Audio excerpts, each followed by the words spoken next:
Hi everyone, I'm Melissa with Midnight Hour Oil, and today I wanted to share a dream that I was given last night that I believe is concerning Israel, and I believe it is just a call for us to intercede for her right now. In this dream, I was on my childhood street, Haven Street, all right?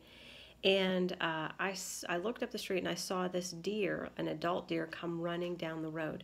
Now, when I dream about an adult deer, I believe that typically stands for Israel, and a fawn is symbolic of the church, those who are dear to the Lord, all right? And we were on Haven Street, which may be symbolic of Israel, a haven for God's people.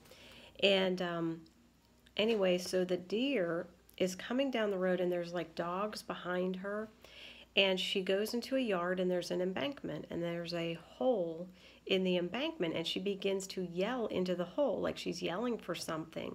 And I looked and I could see out the other side of the hole there were two foxes, so she was yelling into a foxhole. And I began to talk to the deer, and I noticed that her two back legs had been amputated, and I was asking her what happened, and she began to explain that that she was injured or something, and the doctors didn't feel they needed to help a deer save her legs, so they just amputated them instead of trying to help save her legs.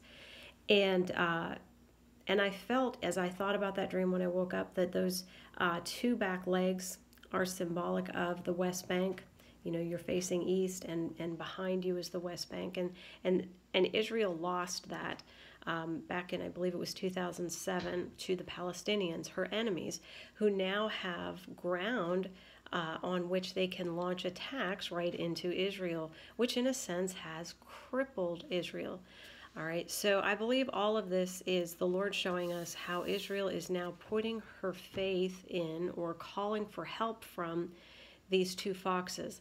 I'm not 100% sure who or what they symbolize. A fox is symbolic of someone who is cunning, crafty, trickery, subtle deception.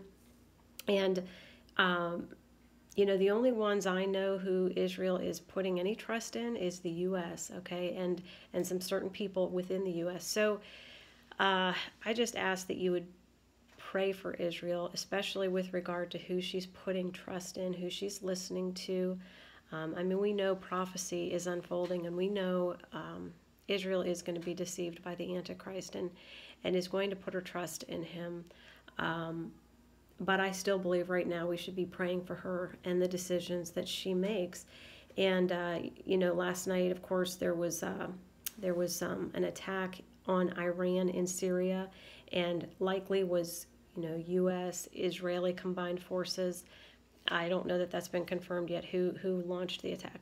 But again, we see these things happening that are pointing to prophecies being fulfilled, like Isaiah 17, Damascus becoming a ruinous heap. So we know, that as we're waiting on the rapture of the church, and we see these things happening, we know it's just getting closer and closer and closer. So I just encourage you to please pray for Israel, pray for the lost. This is a time for us as the church to be sober-minded. I know we are all very anxious to see the Lord and to be with him. At the same time, I believe his heart is aching for the lost and for those who will be left in this world, to face destruction. And so please just continue lifting up the lost, interceding for them, interceding for Israel, okay? And I hope and pray that you are all staying focused on the Lord, staying encouraged in him. And as always, it is my prayer that we will all continue to keep our lamps burning bright while we wait for Jesus. I love you all. God bless you.